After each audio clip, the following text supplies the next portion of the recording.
All right, we have some breaking news here. It seems like we're finally getting brand new PS2 games on PlayStation 4 and PlayStation 5 with an updated emulator for save states, rewinds, and video presets, like we saw with PS1 and PSP titles during the PS Plus relaunch in mid-2022. A lot of you remember that, and since then, it's been nearly 2 years of only PS1 and PSP games, and oftentimes a game that is available on PSP and PS2, we get the PSP version instead because Sony just still has not gotten this new emulator ready, or rather Implicit Conversions, the company they use to actually re-release a lot of these games, they have not gotten this up and running just yet. But we just had a store listing pop up on the PSN backend, so this was spotted courtesy of Gamatsu, and well, it's live on psdeals.net, so this is where they're skimming the PSN backend. This is not actually live on PSN just yet, but we do have the PlayStation Store metadata to confirm for certain this is a new PlayStation 2 game,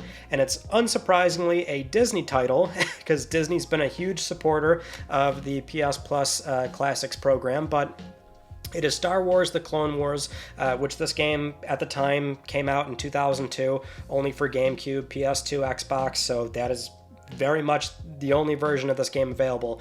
And what's more noteworthy is the actual store listing, where the description for it says, experience Star Wars: The Clone Wars, originally released on the PlayStation 2 console, enhanced with up-rendering, rewind, quick save, and custom video filters.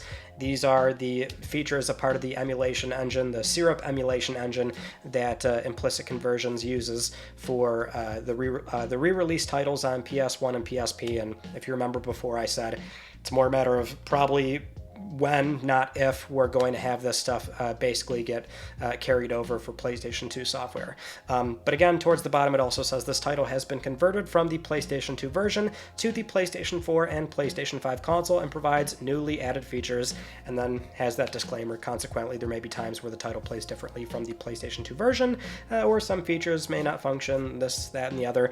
There actually is some screenshots that are listed as well, so we have that data scrapped, which is similar to what we've seen with other store listings that pop up prematurely for a lot of these classic re-releases. But this is great news because we're finally here, right? It took nearly 2 years. I was hoping they would have done this a little bit sooner, but at least we now know that PS2 games, the sort of gate here has been reopened, because going back to 2016, the program on PlayStation 4, Sony certainly did experiment with this by re-releasing PS2 games. They only did about 50 or so titles. That program was relatively short-lived. We know that back then it was a matter of how long it took to get a game going through the QA process, approved, of course adding trophies back to those titles as well, but it's something where that program pretty much died off, and also a lot of those titles, when played on PlayStation 5 through backwards compatibility, run into some issues with graphical artifacts, and just there's obviously something going on with those games when played on PlayStation 5 to where they're not going to reuse that emulator. Probably they're going to come up with something new, and that's where we are today with Implicit Conversions, where the funny thing is that the history behind that company, one of the co-founders was on the PCSX2 team, and then they were actually a part of the original PS2 program at Sony, and then that's how they kind of came back around to Implicit Conversions with this new emulator, and, well, getting Sony as a very big client to re-release all these games. So we've got somebody that, kind of carried all the way through. But the points I want to make here, right? So this is great news. I'm pretty excited, but it's very lukewarm, or I guess bittersweet, because what we do have already is this sort of historical release cadence for the current PS1 and PSP titles, and it ain't looking good.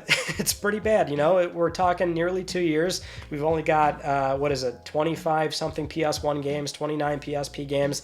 It's a very slow release lineup there, about 3 games per month, sometimes none, sometimes only 1 PS1 game. We saw that they were favoring PSP titles over PS2 games because they just did not have PS2 games ready to go. So at the very minimum, we know that now they can do PS2 titles, but the other thing is simply, and we've discussed this much before, but it's a matter of the big problem with this program really is publisher support, right? Sony is in a way doing the right thing here by finally re-releasing some classic games. They did a ton of this during the PlayStation 3 cycle, but you know, the industry is a lot different now, I should say. So it's not the same environment where Sony can approach all these publishers and they're just kind of okay with re-releasing through Sony's program and pricing them at $5.99, and that's just kind of, you know, it, right? Back then Sony was able to get hundreds of games on PSN, but nowadays it's a matter of a lot of publishers keeping those IP close to their chest for their own release plans if they want to do a remaster collection, or, you know, remake it themselves or remaster it, or,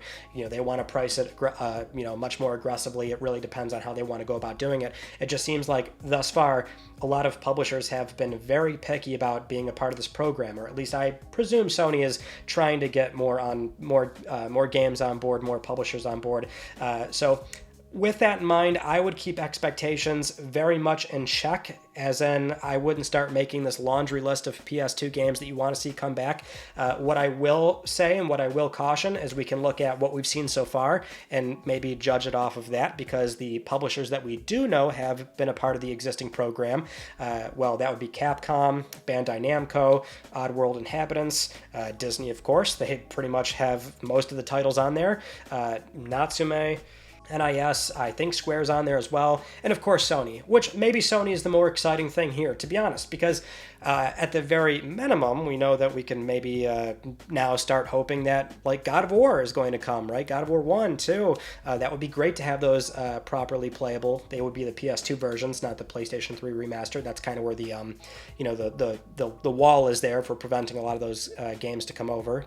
But let's get the PS2 versions on there. We already have Jack from the old program, so it would be great to see God of War, Sly Cooper, Wipeout, Ratchet and Clank. I feel like did I say that already? Either way, like, this is PS2. There are so many games that could, in theory, come back, but I would keep expectations very much in check. The other thing I would mention is that, well, because we're now looking at two separate emulators, the, you know, again, 50 or so titles that Sony released before on PlayStation 4, I don't expect those titles are going to be, you know, fixed or addressed on PlayStation 5.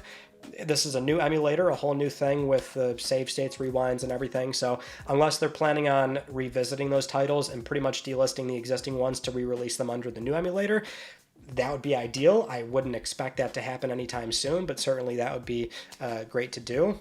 Going back to that program, we know Rockstar was a part of it, so you never know. Maybe that could come up, but I wouldn't expect you know, there to be some sort of addressing of those problems with the old program. Now, the other thing I'll say is this is a store listing. It's premature, so we don't know what Sony is going to do as far as announcing this. That was the one thing I was always a little bit curious about, is will they make some sort of big splashy deal about this and announce it on the PlayStation blog, or, well, with the proximity of the showcase, will they come up with some kind of trailer making a more formal announcement about this, or will it simply show up for the June PlayStation Plus Premium lineup and just not really say anything?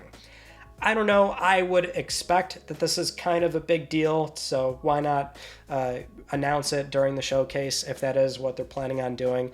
That's more speculation on my part, but the good news is we finally have PS2 games back. I just pray and sincerely hope we see more games, like a release lineup here and a timeline that is actually consistent and it's a fairly regular basis. I would love more than just like 3 games per month. We're just not going to get anywhere with that kind of rollout. Not to put too much pressure on implicit conversions. I know they're not a huge team by any stretch.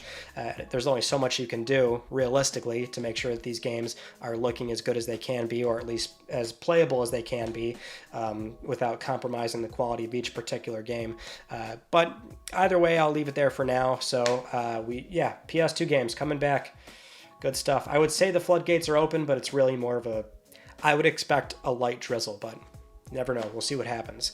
Anyway, thank you so much for watching. I wanted to at least do this news story because LTPS has a lot already, so at least now we got this one covered. You take it easy.